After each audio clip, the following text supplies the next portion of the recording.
இன்பம் துன்பம் இது ரெண்டும் சேர்ந்தது தான் வாழ்க்கை. இது எல்லாரும் சொல்லிகிட்டு இருக்கிற ஒரு உண்மை. அது சரி, இது ரெண்டும் வர்றதுக்கு என்ன காரணம்? துறவி ஒருத்தர் யோசித்து பார்த்துருக்கார். இன்ப துன்பம் தோன்றுவதற்கு முக்கியமாக 6 காரணங்கள் உண்டு அப்படிங்கிறார் அவர். அது என்னங்கிறத நாமளும் தெரிஞ்சு வச்சுக்குவோமே. இப்போ முதல் காரணம் சுயநலம். ஒரு தாயார் தன்னுடைய சுயநலம் கருதி தன்னுடைய மகன் இன்பமாக இருக்கணும்னு ஆசைப்படுறாங்க. மகனும் அப்படியே ஆசைப்படுறான். அதனால் தாயாரின் இன்ப துன்பங்களை பார்த்துட்டு மகனும் இன்ப துன்பம் அடையிறான். அந்த அம்மாவுக்கும் அதே நிலைமை தான். 2வது காரணம் உறவு. நான் துறவியான பிறகு கூட உறவுங்கிற காரணத்தினால தான் தாயாருடைய சுக துக்கங்களை கண்டு நானும் சுக துக்கம் அடைகிறேன். என் தாயாருடைய நிலைமையும் இதுதான் அப்படிங்கிறார் ஒரு துறவி. 3வது காரணம் என்னென்னா அறிமுகம். எனக்கு அறிமுகமான ஒருத்தரை ரயில் நிலையத்தில் சந்திக்கிறேன். அவர் தன்னுடைய பணப்பையை எங்கேயோ தொலைச்சி விட்டு வருத்தப்பட்டுக்கிட்டு இருக்கிறார். நானும் வருத்தப்படுறேன். அந்த சமயத்தில் யாரோ ஒருத்தர் இதுதானே அவங்க பணப்பை அப்படின்னு சொல்லி கொண்டாந்து நீட்டுறார். பணப்பையை தொலைச்சவர் சந்தோஷப்படுறார், நானும் சந்தோஷப்படுறேன். இது அந்த துறவி சொல்கிற அனுபவம். 4வது காரணம் என்னென்னா கருணை. எனக்கு முன்னே தெரியாத ஒருத்தனை யாரோ ஒருத்தன் அடித்து காயப்படுத்தி போடுறான். கருணை காரணமாக நான் அதுக்காக துக்கப்படுறேன். 5வது காரணம் எதையும் நம்புறது. ஒரு பசுமாட்டை ஒரு முரணை அடிச்சுக்கிட்டு இருக்கிறான் அப்படின்னு ஒருத்தர் நம்மகிட்ட சொல்கிறாருன்னு வைங்க, உடனே நான் துக்கப்படுறேன். இன்னொருத்தர் அந்த முரணனை போலீஸ்காரங்க பிடிச்சிட்டு போயிட்டாங்கன்னு சொல்கிறாரு. நான் உடனே சந்தோஷப்படுறேன். 3வதாக ஒருத்தர் முதல் 2 பேரும் சொன்னது பொய்யுங்கிறார். அப்போ நான் இன்ப துன்பம் ரெண்டுமே இல்லாமல் நிம்மதியாக இருக்கிறேன். இது ஒரு விதம். அடுத்தது 6வது காரணம் என்னென்னா தன்மயமாகுதல். ஒரு நாவல் படிச்சுக்கிட்டு இருக்கிறோம். அதில் வர்ற பாத்திரங்களோட நாம் ஒன்றி போயிடுறோம். அதில் வர்ற பாத்திரங்கள் சிரிச்சுதுன்னா நாமளும் சிரிக்கிறோம், அது அழுதுன்னா நாமளும் அழறோம். அதெல்லாம் அந்த துறவி சொல்கிற அனுபவ உண்மைகள். இன்ப துன்பம் இது ரெண்டும் தோன்றுவதற்கு சுயநலம், உறவு, அறிமுகம், கருணை, எதையும் நம்புறது, தன்மயமாகிறது, இது எல்லாம் தான் முக்கிய காரணம் அப்படின்னு அவர் சொல்கிறார். ஆகக்கூடி ஒட்டு மொத்தமாக யோசனை பண்ணி பார்த்தா பிற பொருள்கள் மீது பற்றுதல் காரணமாக தான் நாம் இன்ப துன்பம் அடைகிறோம் அப்படிங்கிறத புரிஞ்சிக்க முடியுது. மனுஷன் இன்ப துன்பம் அடைகிறதுக்கு 7வது காரணம் கூட ஒன்று உண்டு அப்படின்னு சொல்லிகிட்டே வந்தார் ஒருத்தர். அது என்ன அப்படின்னு கேட்டோம். அதுதான் சார் இந்த நீங்கள் சொல்லிட்டு வர்ற இன்று ஒரு தகவல்னார். எப்படி சொல்கிறீங்கன்னு கேட்டோம். இன்று ஒரு தகவல் கேட்க ஆரம்பிக்கிறப்போ மனசில் இன்பம், ஆரம்பித்த உடனே இது ஏற்கனவே கேட்ட சமாச்சாரமாச்சே அப்படின்னு நினைக்கிறப்போ துன்பம் அப்படின்னு அதுக்கு ஒரு விளக்கம் கொடுத்தார் அவர்.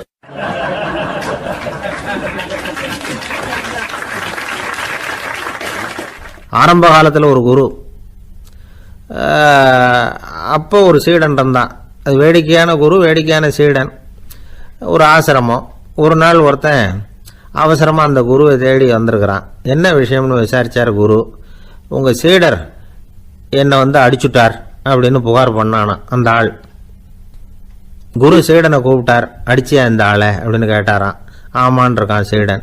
ஏன் அடிச்சே அப்படின்னு கேட்டாரான். இந்த ஆள் உங்களை பற்றி மட்டமாக பேசிவிட்டான், என்னால் அதை தாங்கிக்க முடியல, அதனால தான் அடிச்சுட்டேன்ருக்கான். அப்படி என்ன பேசினா அப்படின்னு கேட்டாரான். உன்னுடைய குருநாதர் இப்போல்லாம் அர்த்தமில்லாமல் பேச ஆரம்பிச்சுட்டார் அப்படின்னு சொல்லிவிட்டான், அதனால தான் அடிச்சுட்டேன் அப்படின்னு நானான். அதுக்காக அடித்தே அப்படின்னாரான். நான் அதுக்காக அடிக்கலை குருவே, இப்பெல்லாம் நீங்கள் அர்த்தம் இல்லாமல் பேசுகிறதாக அவன் சொல்கிறான். அப்படின்னா இதுவரைக்கும் நீங்கள் அர்த்தத்தோடு பேசினதாகத்தானே அர்த்தம், அது தப்பு தானே, அதனால தான் அடித்தேன் அப்படின்னு நானான். ஒரு பெரியவர் உட்கார்ந்துருக்கிறார். அவரை சுற்றி அவருடைய தோழர்கள் உட்கார்ந்துருக்கிறாங்க. ஏதோ ஒரு முக்கியமான செய்தியை அவர் அவங்களுக்கு சொல்லிகிட்டு இருக்கிறார். அவங்களும் ஆர்வமாக கேட்டுக்கிட்டு இருக்கிறாங்க. இந்த சமயத்தில் யாரோ ஒரு ஆள் வேகமாக அங்கே வர்றார். வர்ற வேகத்திலேயே எனக்கு ஏதாவது உதவி செய்யுங்க அப்படின்னு கேட்டுக்கிட்டே வர்றார். கேட்கறது உதவி, ஆனால் குரல் மிரட்டுறது மாதிரி இருக்கு, அதட்டி கேட்கறது மாதிரி இருக்கு.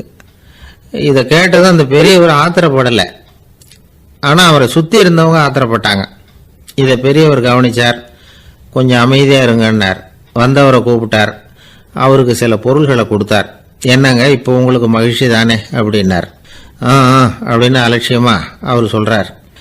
நான் உங்களை நல்ல முறையில் நடத்தினேன்னா அப்படின்னு கேட்குறாரு அவர் மறுபடியும். அதெல்லாம் ஒன்றும் இல்லை அப்படின்னு சொல்லி அவர் சொல்லிகிட்டு இருக்கிறாரு. குரலில் கடுமை குறையில.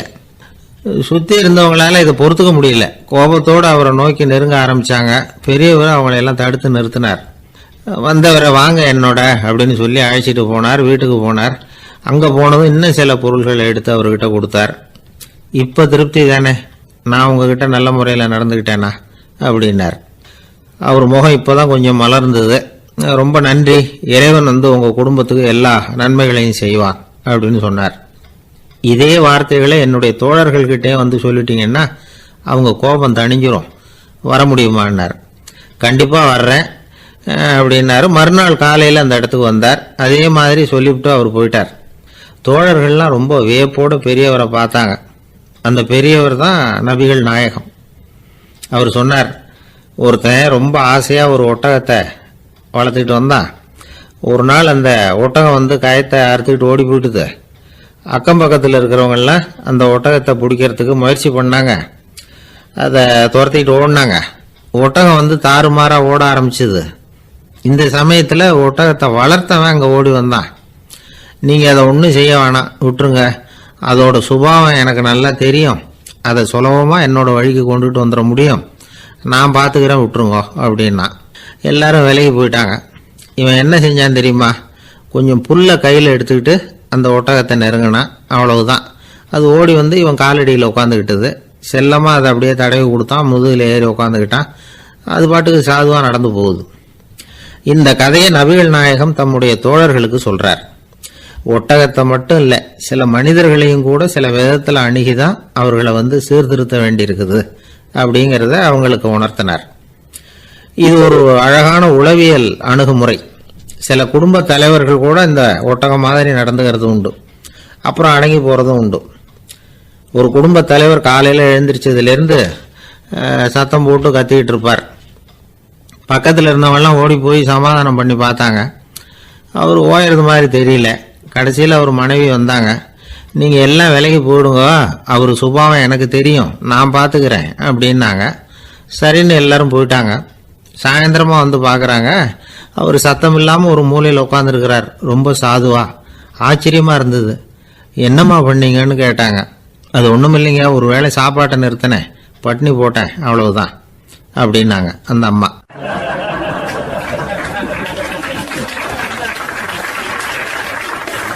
ஒருத்தர் அவசரமாக போய்கிட்டு இருந்தார். எங்கே போய்கிட்டு இருக்கீங்க அப்படின்னு கேட்டார் ஒரு பெரியவர். கடைக்கு போகிறேன் சார், சாமான் வாங்கறதுக்கு அப்படின்னார்.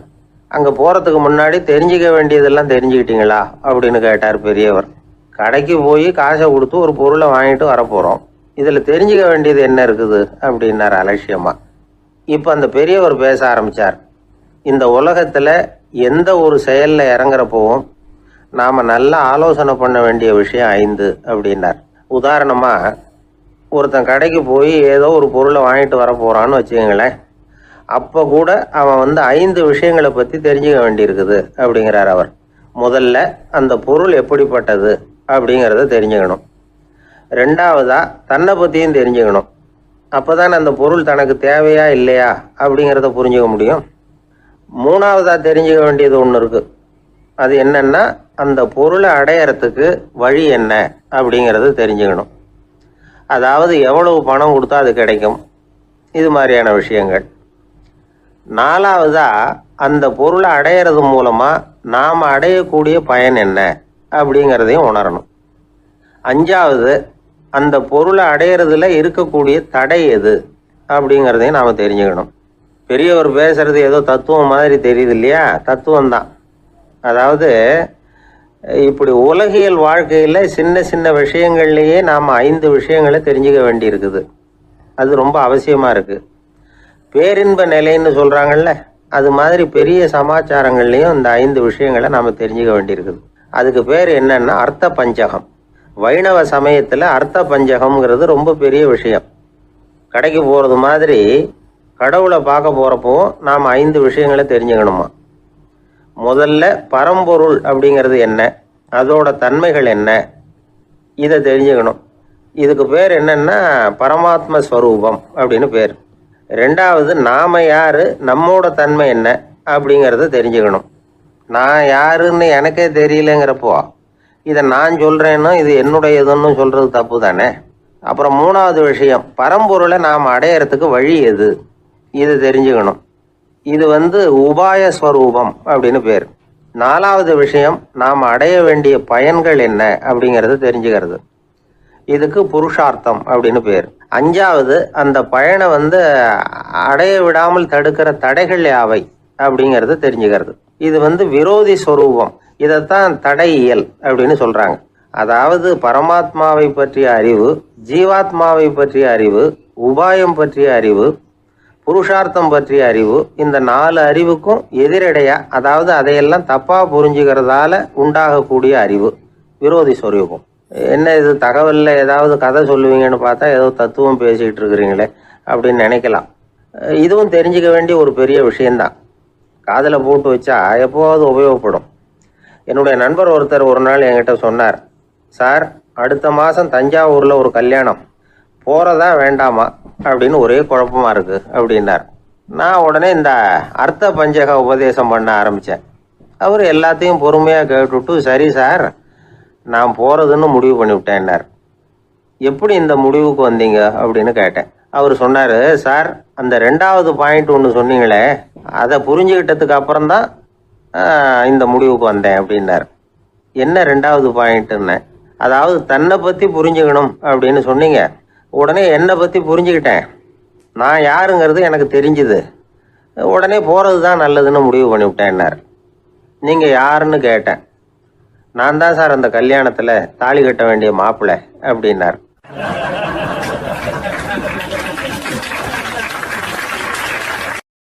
என்ன சார் உங்கள் பையன் என்ன செஞ்சுக்கிட்டு இருக்கிறான் இப்போ அப்படின்னு கேட்டார் ஒருத்தர். அடிக்கடி கண்ணாடி முன்னாடி நின்று அழகு பார்த்துக்கிட்டு இருக்கிறான் சார் அப்படின்னாரு அப்பா. இளம் பருவம் இப்படி தான் இருக்கும், அதையெல்லாம் சாதாரணமாக நினச்சிடாதீங்க அப்படின்னாரு அவர். என்ன சார் சொல்கிறீங்க, கண்ணாடி முன்னாடி நின்றுக்கிட்டு நேரத்தை வீணாக்கிக்கிட்டு இருக்கான், அதை ஒரு பெரிய விஷயமா நான் நினைக்கணுமா அப்படின்னாரு இவர். இளம் பருவத்தில் இளைஞர்களுக்கும் சின்ன பொண்ணுங்களுக்கும் அடிக்கடி கண்ணாடியில் பார்க்கணும்னு தோணும். அது வெறுமனே அழகு பார்க்கறது மட்டும் இல்லை, அவங்க தங்களையே தேடி கண்டுபிடிக்கிற ஒரு முயற்சி அது. இது ஒரு மனோதத்துவ விளைவு. இது வரைக்கும் சின்ன பிள்ளையா இருந்துட்டோம், இனிமேல் நாமளும் மற்றவங்க மாதிரி மனிதர்கள் தான் அப்படிங்கிற உணர்வு அவங்களுக்கு வருது. தங்களோட முகம் எப்படி இருக்குது, அழகு எப்படி இருக்குது, உடம்பு நேரம் எப்படி இருக்குது, முடி எப்படி இருக்குது அப்படிங்கிறதையெல்லாம் கண்டுபிடிக்கிறாங்க. அதுக்கப்புறம் இன்னொரு ஆணோ பொண்ணோ தன்னை கவனிக்கணும் அப்படின்னு நினைக்கிறாங்க. இதெல்லாம் மனோதத்துவ உண்மைகள், இதெல்லாம் இயற்கை. இதை பார்த்துட்டு பெற்றவங்க பிள்ளைங்க கெட்டு போட்டாங்க அப்படின்னு நினைக்கக்கூடாது, அவங்கள திட்டிகிட்டே இருக்கக்கூடாது. இன்னைக்கு பல குடும்பங்களில் இதுதான் நடந்துகிட்டு இருக்குது. மனுஷ வாழ்க்கையிலேயே இப்படியும் இல்லாத அப்படியும் இல்லாத ஒரு பருவம் இளம் பருவம். 13லேருந்து 19 வயசுக்கு உட்பட்ட ஆண்கள் பெண்கள் இந்த வகையை சேர்ந்தவங்க, டீனேஜ் குரூப். இவங்கள சின்னவங்கன்னு நினச்சிட முடியாது, பெரியவங்கன்னு நினச்சிட முடியாது. இவங்க ரொம்ப சென்சிட்டிவ். சமூகம் நினச்சா இவங்களை நல்லவங்களாகவும் ஆக்கலாம், கெட்டவங்களாகவும் ஆக்கலாம். கொஞ்சம் அக்கறை எடுத்துக்கிட்டால் பெரிய பெரிய மேதைகளையும் விஞ்ஞானிகளையும் உருவாக்கலாம். ஆனால் நடக்கிறது என்ன தெரியுமா, அநேகமாக இவங்களை யாருமே சரியாக புரிஞ்சுக்கிறது இல்லை, இவங்களை சரியாக நடத்துறதும் இல்லை. இது வரைக்கும் நாம் சொல்கிறத கேட்டுக்கிட்டு இருந்தான், இப்போல்லாம் அவன் இஷ்டத்துக்கு நடக்க ஆரம்பிச்சுட்டான் அப்படின்னு வருத்தப்படுற பெற்றோர்கள் அதிகம். இது வருத்தப்படுற விஷயம் இல்லை, சந்தோஷப்பட வேண்டிய விஷயம். உங்கள் புள்ள சொந்தமாக யோசிக்க ஆரம்பிக்கிறதும் நடந்துக்க ஆரம்பிக்கிறதும் ஒரு தப்பான விஷயமா? அவன் கடைசி வரைக்கும் உங்கள் பேச்சையே கேட்டுக்கிட்டு இருக்கணுங்கிறது என்ன நியாயம்? இன்னைக்கு இளைஞர்களை பெரியவங்க தப்பாக புரிஞ்சுக்கிட்டு தவறாக நடத்துறதுனால தான் அவங்களுக்கு வெறுப்பு, எரிச்சல், மனக்கசப்பு எல்லாம் உண்டாகுது. பெற்றவங்க சரியாக மதிக்கிறது இல்லை அப்படிங்கிற ஒரே காரணத்தினாலேயே வீணாக போகிற பிள்ளைங்க இன்றைக்கி அதிகம். சரி, பெற்றவங்களுக்கு இன்றைக்கி என்ன தான் புத்தி சொல்ல வர்றீங்க அப்படின்னு கேட்குறீங்களா? நாம் எதையும் சொல்ல வரல, ஆனால் அது சம்பந்தமான சில நிபுணர்கள் சொல்லியிருக்கிறத உங்கள் காதில் போட்டு வைக்கலாம். அது என்னென்னா, பிள்ளைங்க கிட்ட அன்பு செலுத்துங்க. குழந்தையா இருந்தப்போ எவ்வளவு பாசமாக இருந்தீங்க, வளர வளர அதை ஏன் குறைச்சிக்கிறீங்க? பெற்றவங்களின் அன்பான வார்த்தைகளுக்கு ஏங்குறவங்க தான் இன்றைய இளைஞர்கள். அவங்க எதை சொன்னாலும் அதை அக்கறையாக காது கொடுத்து கேளுங்க, அலட்சியப்படுத்தாதீங்க. அவங்க விரும்புறது உங்ககிட்ட இருந்து ஒரு மதிப்பு, மரியாதை, அங்கீகாரம், இவ்வளவுதான். அவங்க அவங்களாவே முடிவுகள் எடுக்கட்டும், அதுக்கு நீங்கள் உதவியாக இருங்க, அது போதும். மற்றவங்க முன்னாடி, முக்கியமாக அவங்க நண்பர்கள் முன்னாடி அவங்கள பற்றி மட்டமாக பேசாதீங்க. அவங்கக்கிட்ட பொய் சொல்லக்கூடாது. நீங்கள் சொன்னது பொய்ன்னு தெரிஞ்சு போச்சுன்னா உங்கள் பேரில் அவங்களுக்கு இருக்கிற மதிப்பு போயிடும், நம்பிக்கை போயிடும். அவங்களுக்கு முன்னாடி நீங்கள் சண்டை போடக்கூடாது. உங்கள் பிள்ளைய எப்பவும் இன்னொரு பிள்ளையோட ஒப்பிட்டு பேசுகிற வேலையே வேணாம். கூட பிறந்த மற்றவங்களோட கூட ஒப்பிடக்கூடாது. இப்படி செஞ்சா அவன் உங்ககிட்டயும் பிரியமா இருக்க மாட்டான், அவங்ககிட்டயும் பிரியமா இருக்க மாட்டான். புள்ள எங்க போறான், என்ன பண்றான் அப்படின்னுலாம் துப்பறிஞ்சிக்கிட்டு இருக்கக்கூடாது. இளைஞர்கள் தனிமையை விரும்புறவங்க. அவங்கள பெட்டியில வச்சு மூடி பாதுகாக்கணும்னு நினைக்கக்கூடாது. அவங்கள எப்படி பாதுகாக்கிறது அப்படிங்கிறது அவங்களுக்கே தெரியும். உங்க புள்ள எப்படி நடந்துக்கணும்னு நீங்க எதிர்பார்க்குறீங்களோ அது மாதிரி நீங்க நடந்து காட்டுங்க, அது போதும். ஒரு வீட்டில் அப்பாவும் அம்மாவும் பேசிக்கிட்டு இருக்கிறாங்க. என்னங்க, நம்ம பொண்ணு பெரியவளாயிட்டா, அடிக்கடி கண்ணாடி முன்னாடி போய் நின்றுக்கிட்டு இருக்கிறா, சீக்கிரமா ஒரு பையனை பார்த்து கல்யாணத்தை முடிக்காம இப்படி மசன்னு கல் மாதிரி உட்காந்துருக்குறீங்களே அப்படின்னு சத்தம் போட்டாங்க. அந்த அம்மா, அவசரப்படாத, பார்க்கறதுக்கு கண்ணுக்கு அழகா லட்சணமா புத்திசாலியா ஒரு பையன் கிடைக்க வேணாமா, அதுதான் பார்த்துக்கிட்டு இருக்கிறேன் அப்படின்னாரு அப்பா. இதுக்கு அந்த அம்மா சொல்றாங்க, எங்க அப்பா இப்படியெல்லாம் நினைச்சுக்கிட்டு இருந்திருந்தா எனக்கு கல்யாணமே ஆயிருக்காது.